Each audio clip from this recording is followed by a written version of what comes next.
दोस्तों, क्या हो जब आप किसी बहुत बड़े महंगे और लग्जरी याट के ऊपर फंस जाएं। ये याट समुद्र के बीचों बीच में खड़ा हो, हर कोई आपको मारने की कोशिश कर रहा हो, तो आप कैसे बचेंगे। हम बात करने वाले हैं 2025 की लेटेस्ट मूवी के बारे में। इस मूवी के अंदर हमारी कैरेक्टर के साथ में कुछ ऐसा ही होता है, लेकिन वो अपने आप को किस तरह से बाहर निकाल पाएगी। तो बिना देरी के चलते हैं मूवी की कहानी की तरफ। कहानी की शुरुआत एक जर्नलिस्ट से होती है जिसका लोरा नाम है, जो आर्टिकल लिखने का काम भी करती है, और जो भी वो अपने आर्टिकल में लिखती है वो बहुत जल्दी वायरल हो जाता है और उसी वजह से वो बहुत ही ज्यादा फेमस भी है।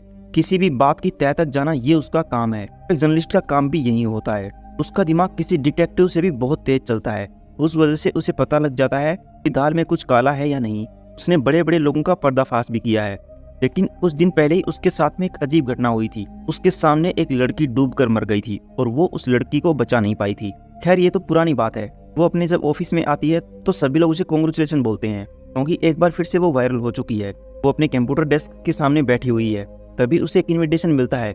ये इनविटेशन एक बहुत बड़े याच का था, जहाँ एक बहुत ही महंगी फैमिली ने उसे इनवाइट किया था। इसीलिए वो अपनी बॉस के पास में जाती है और कहती है कि मुझे कुछ दिन की छुट्टी चाहिए। उसकी बॉस कहती है कि हाँ, क्यों नहीं, तुम आराम से एंजॉय करो, मैं तुम्हें कुछ भी नहीं कहूंगी।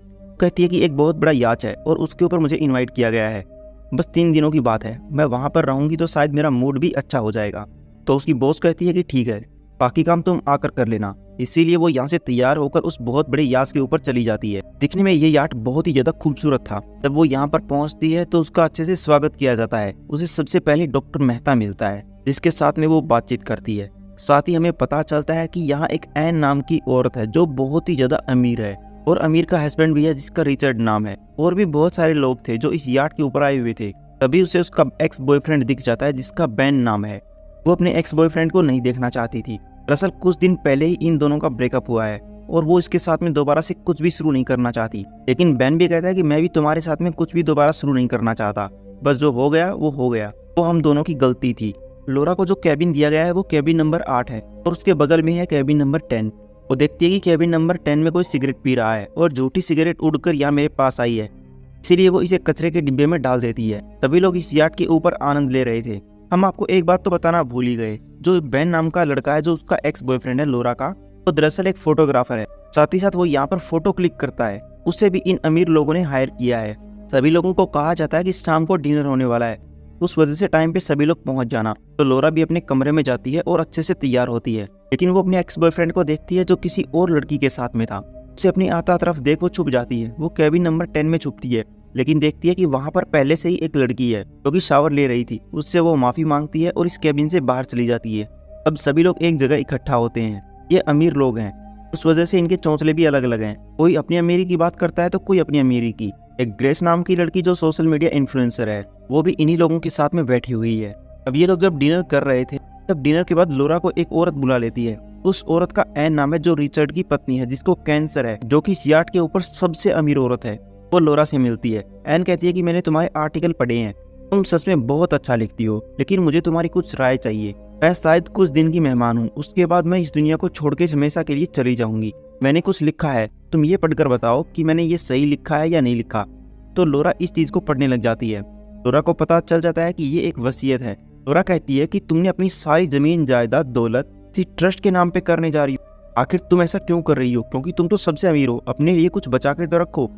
एन कहती है कि मेरा इसमें कुछ भी नहीं है, हम खाली हाथ आए थे और खाली हाथ ही जाने वाले हैं। अगर मैं जाते टाइम किसी का कोई भला कर दूं तो इससे मुझे बहुत खुशी होगी, इसीलिए मैं अपनी सारी जमीन जायदाद प्रॉपर्टी को किसी ट्रस्ट के नाम पे करूंगी, ताकि वो दूसरे लोगों का भला करें। एक गाला का इवेंट होने वाला है, उस इवेंट के अंदर मैं स्पीच दूंगी, ये सब मैं उसी में बोलने वाली हूँ। और तब लोरा इस वसीयत को एक ड्रॉवर में रख देती है और ड्रॉवर की चाबी किताबों के पास में रख देती है। ये चीज लोरा भी नोटिस कर लेती है और लोरा यहाँ से चली जाती है। अपने रूम की तरफ आते हुए वो बेन से भी बातें करने लग जाती है। इन दोनों का ही दिल कर रहा है कि वो गलतियां फिर से करें, लेकिन लोरा किसी तरह करके अपने आप के ऊपर कंट्रोल कर लेती है और वो अपने बेडरूम में आके यानी कैबिन में आके सो जाती है। देर रात को उसकी आंखें खुलती हैं। उसे पता चलता है कि पास वाले कैबिन के अंदर से आवाजें आ रही हैं। कोई आदमी है जो लड़की के ऊपर चिल्ला रहा है, इसीलिए वो आवाज सुनने के लिए बालकनी में चली जाती है। तो उसे पता चलता है किसी ने लड़की को धक्का दिया है और वो लड़की अब समुद्र में जाके गिर चुकी है। इसीलिए वो ये बात क्रू वालों को बताती है। क्रू के बाकी लोग भी जाग जाते हैं और जल्दी से इस बहुत बड़े याट को रुकवा देते हैं। लोरा ने उस लड़की को अपनी आंखों से गिरते हुए देखा था, इसीलिए क्रू के मेंबर हर एक मेहमान के बारे में जानने लग जाते हैं काफी कोशिश करने के बाद क्रू के लोगों को पता चलता है कि मेहमान उतने ही हैं इतने हमने इनवाइट किए थे, कोई भी कम नहीं है। इसका मतलब लोरा ने शायद कुछ और ही चीज देख ली होगी। लेकिन लोरा कहती है कि केबिन 10 के अंदर से कोई गिरा था। क्रू के लोग बताते हैं कि केबिन 10 तो कभी खुला ही नहीं। लेकिन लोरा कहती है कि मैंने इस केबिन के अंदर एक लड़की देखी थी जो शावर ले रही थी। मैंने उसकी झूठी सिगरेट मेरे डस्टबिन में भी डाली थी। जब वो डस्टबिन को चेक करती है तो उसके अंदर कोई झूठी सिगरेट नहीं थी। अब सबसे मुश्किल काम हमारे साथ में यही होता है कि हम सच्चाई के बारे में पता कर ले और कोई हमारी बात के ऊपर यकीन ना करे। लोरा के साथ में भी सेम ऐसा ही हो रहा था, कोई उसके ऊपर यकीन कर ही नहीं रहा था। अब लोरा को एक बात तो पता चल जाती है कि जरूर दाल में कुछ काला है, इस योट के ऊपर कुछ ना कुछ गड़बड़ जरूर है और मैं इस बारे में पता करके रहूंगी। सभी लोग सो जाते हैं क्योंकि ये रात का वक्त था। जब सुबह होती है तब लोरा खुद यहाँ के सारे स्टाफ से बात करती है, लेकिन स्टाफ के अंदर से उसे उस औरत की तरह दिखने वाला कोई भी इंसान नजर नहीं आता। लोरा को जब कुछ भी नहीं मिलता तब वो एन के पास में जाती है। एन को कहती है कि मैंने किसी को पानी में गिरते हुए देखा है, लेकिन आज एन भी उसकी बात नहीं सुन रही। एन कहती है कि मैंने दवाइयाँ ले ली हैं, उस वजह से मुझे होश नहीं रहता, अब मैं सोने जा रही हूँ। वो यहाँ से अपने एक्स बॉयफ्रेंड बेन के पास में भी जाती है। बेन कहता है कि ये अमीर लोग हैं, तुम इनके चक्कर में मत पड़ो वरना ये तुम्हारे करियर को डुबा देंगे। यार्ड के ऊपर 2-3 दिन के लिए मजे करने आई हो, एंजॉय करो। वो बेन को कहती है कि तुम यहाँ की फोटोग्राफी करते रहते हो, जितने भी फोटो तुमने क्लिक किए वो सारे मुझे दिखाओ। इसीलिए वो अपने लैपटॉप के अंदर हर एक फोटो दिखाने लग जाता है। फाइनली लोरा को उस लड़की की इमेज मिल जाती है जो लड़की केबिन 10 में उसे दिखी थी। इसीलिए वो ये बात बाकी लोगों को बताने के लिए बाहर जाती है। लेकिन जितने भी लोग होते हैं वो सभी एक ही बात बोलते हैं कि हमने इस लड़की को नहीं देखा और ना ही हम इस लड़की को पहचानते हैं, तुम्हें जरूर गलत फहमी हुई है। जब बेचारे लोरा की बात के ऊपर कोई यकीन ही नहीं करता तब वो यहाँ से शावर लेने चली जाती है। लेकिन कोई उसके बाथरूम के शीशे के आगे लिख देता है स्टॉप, यानी कि रुक जाओ। उसे नहीं पता कि कौन इंसान था जो मेरी बाथरूम के शीशे के ऊपर स्टॉप लिख के गया है। वो यहाँ के सीसीटीवी कैमरा चेक करवाने की भी कोशिश करती है, लेकिन सीसीटीवी कैमरा काम नहीं कर रहे थे, उनको पहले ही बंद कर दिया गया था। अब वो ये सब खुद से ही पता करने वाली थी, उस वजह से वो अपनी बालकनी से, जो केबिन नंबर 10 था उसकी बालकनी में जाती है, फिर उसके रूम में जाती है। वहाँ पर बाथरूम के अंदर उसे उस लड़की के बाल मिल जाते हैं जिनको वो एक कागज में डाल लेती है ताकि वो ये चीज प्रूव कर सके कि यहाँ पे कोई लड़की थी। लेकिन इस बारे में वो सभी को नहीं बताती, वो बस अपने एक्स बॉयफ्रेंड को बताती है कि मैंने उसके बालों का गुच्छा इकट्ठा किया है और मैं पता करके रहूंगी कि वो लड़की थी कौन। और वो इस बालों के गुच्छे को एक जगह छुपा देती है। ग्रेस नाम की जो सोशल मीडिया इन्फ्लुएंसर है वो उसके पास में आती है। वो कहती है कि इन लोगों के चक्करों में मत पड़ो, ये अमीर लोग हैं, ये तुम्हें डुबो के रख देंगे। लेकिन लोरा को तो बस बात की तह तक जाना था, उस वजह से वो स्टाफ के लोगों से बात करती है। उन लोगों को उस लड़की की फोटो दिखाती है जो केबिन 10 में उसे दिखी थी, लेकिन स्टाफ में से किसी ने भी उस लड़की को नहीं देखा। लोरा एक और बात पूछती है कि अगर किसी लड़की को छुपा कर लेकर आना हो तो ये काम कितना ज्यादा मुश्किल है, लेकिन स्टाफ के लोगों को इस बारे में कुछ भी नहीं पता। जब लोरा सुबह बालकनी पर खड़ी थी तब पीछे से कोई उसे धक्का दे देता है।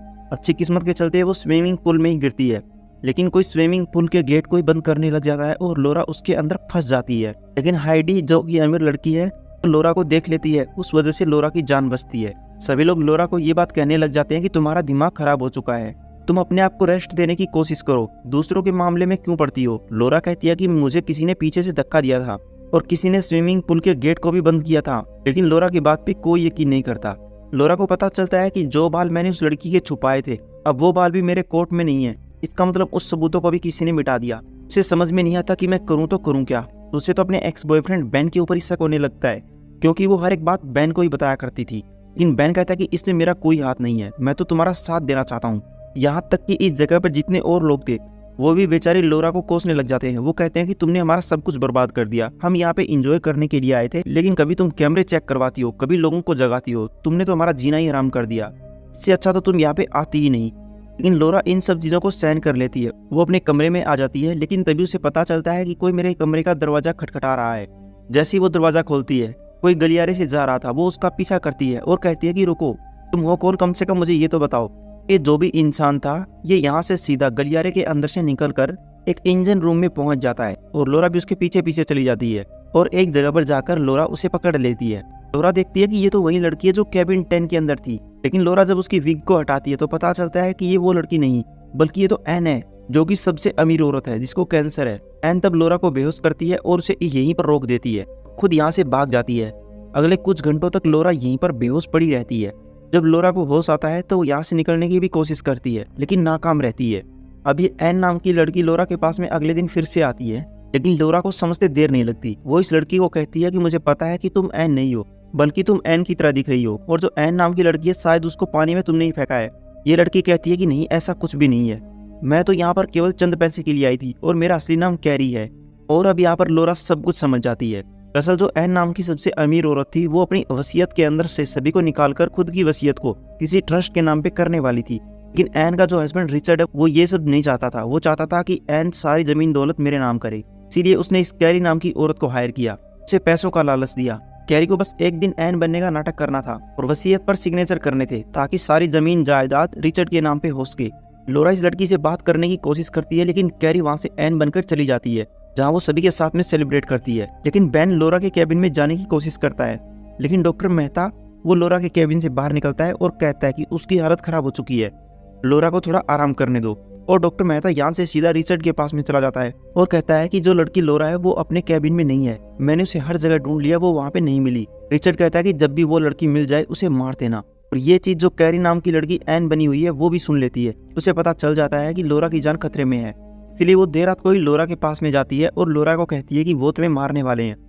लोरा कैरी को कहती है कि वो मुझे नहीं बल्कि तुम्हें मार देंगे। जब एक बार तुम उनकी वसीयत के ऊपर साइन कर दोगी, सारा कुछ रिचर्ड के नाम पे हो जाएगा, तब वो तुम्हें जिंदा नहीं छोड़ेगा, क्योंकि केवल तुमने ही देखा कि उसने एन को मारा है। लेकिन मैं तुम्हें बचा लूंगी, तुम चिंता मत करना। तब देर रात को लोरा यहाँ से बाहर निकल जाती है। लोरा सबसे पहले लाइब्रेरी में जाती है और उस किताब के पीछे जो चाबी छुपी हुई थी उससे वो ड्रॉवर खोलती है और उस वसीयत को खुद छुपा लेती है। लेकिन जैसे ही वो यहाँ से बाहर निकलती है, रिचर्ड और डॉक्टर मेहता उसके ऊपर हमला कर देते हैं। ये दोनों उसके पीछे पड़ जाते हैं। डॉक्टर मेहता लोरा को मारने वाला था जहर देकर, लेकिन तभी बीच में बेन आ जाता है। वो लोरा की जान बचाता है, लेकिन ये जहर भरा इंजेक्शन बेन को ही लग जाता है, जिससे बेन की मृत्यु हो जाती है। और लोरा वो अपनी जान बचाने के लिए समुद्र के ठंडे पानी में कूद जाती है और यहाँ से किनारे की तरफ चली जाती है, जहाँ उसे छोटा सा घर नजर आता है और वहाँ पर वो अपनी रात गुजारती है। रिचर्ड को ये लगने लगता है कि वो ठंडे पानी में कूदकर शायद मर गई होगी, क्योंकि पानी बहुत ही ज्यादा ठंडा था। तब रिचर्ड सभी लोगों को लेकर यहाँ से एक जगह चला जाता है, यहाँ पर एक गाला का आयोजन होने वाला था। बहुत सारे अमीर लोग उस जगह पे आ गए थे। जो कैरी नाम की लड़की है जो एन बनी हुई है वो भी यहीं पर आती है। आज वो अपनी सारी वसीयत जमीन जायदाद रिचर्ड के नाम पे करने वाली थी। लोरा भी किसी तरह करके उस गाला में पहुंच जाती है। अब रिचर्ड यहाँ माइक के जरिए सभी लोगों को बोलने लगता है कि मैं एन से बहुत प्यार करता हूँ, उसका दिल बहुत बड़ा है। वो एन को बोलने का एक मौका तक नहीं देता। तब स्टेज के ऊपर लोरा पहुंच जाती है। लोरा को देखते ही रिचर्ड सहम जाता है। लोरा कहती है कि मैं माइक के जरिए कुछ बोलना चाहती हूँ। रिचर्ड कहता है कि तुम नहीं बोलोगी। लेकिन जो एन नाम की लड़की बनी हुई है वो कहती है कि लोरा को बोलने दो, इसे भी बोलने का मौका दो। तब लोरा ने वो कागज छुपाया हुआ था। अब लोरा इस वसीयत को पढ़ने लग जाती है। इस वसीयत में साफ साफ ये लिखा हुआ था कि मैं एन अपनी पूरी जमीन जायदाद को ट्रस्ट के नाम पर करने वाली हूँ। अब जो एन नाम की लड़की बनी हुई है लोरा उससे कहती है ये लेटर तुमने खुद ने लिखा है। तो वो एन कहती है कि हाँ ये लेटर मैंने खुद ने लिखा है। रिचर्ड नाम का आदमी बहुत ज्यादा गुस्से में आ जाता है। वो कहने लग जाता है कि ये एन है ही नहीं तो लिख कैसे सकती है। अब सभी लोगों को रिचर्ड की सच्चाई सामने आ जाती है। सबको ये भी पता चल जाता है कि ये एन है ही नहीं, ये कोई किराए की लड़की है। अब रिचर्ड को पता चल जाता है कि मैं मर सकता हूँ। उसी वजह से वो एक चाकू लेता है और जो कैरी नाम की लड़की एन बनी हुई थी उसके गले के ऊपर लगाकर यहाँ से निकल जाता है। तब तक एक लड़की यहाँ पर बहुत सारे पुलिस वालों को बुलाने के लिए चली जाती है, लेकिन रिचर्ड वो उस लड़की को लेकर यहाँ से जाने लग जाता है। अब सिक्योरिटी के अंदर काम करने वाली एक लड़की वो रिचर्ड को गोली मारने की कोशिश भी करती है, लेकिन वो गोली रिचर्ड को नहीं लगती। लेकिन तब लोरा रिचर्ड के पास जाती है, एक लोहे की रोड की मदद से उसे बेहोश कर देती है और इस तरह से वो जो लड़की कैरी थी उसकी जान बचती है। तब तक वहाँ पर बहुत सारी पुलिस भी आ जाती है। लोरा अपनी छुट्टियां बिताकर यहाँ से अपने ऑफिस में चली जाती है और वो अपने आर्टिकल को पब्लिश कर देती है। तो भी उसने यार्ड के ऊपर देखा था वो सब कुछ लिखती है, लेकिन उसे इस बात का दुख है क्योंकि उसने अपने एक्स बॉयफ्रेंड बेन को खो दिया। और इसी एंडिंग के साथ में ये मूवी यहीं पर पूरी हो जाती है। आशा करते हैं दोस्तों आपको हमारी एक्सप्लेनेशन पसंद आई होगी। अगर आपको मेरी मेहनत भी पसंद आई है तो प्लीज चैनल को जरूर सब्सक्राइब करना, क्योंकि मैं इसी तरह की सस्पेंस, थ्रिलर और साइंस फिक्शन मूवीज को एक्सप्लेन करता रहता हूँ। तब तक आप खुश रहना और अपना ख्याल रखना। Thank you for watching.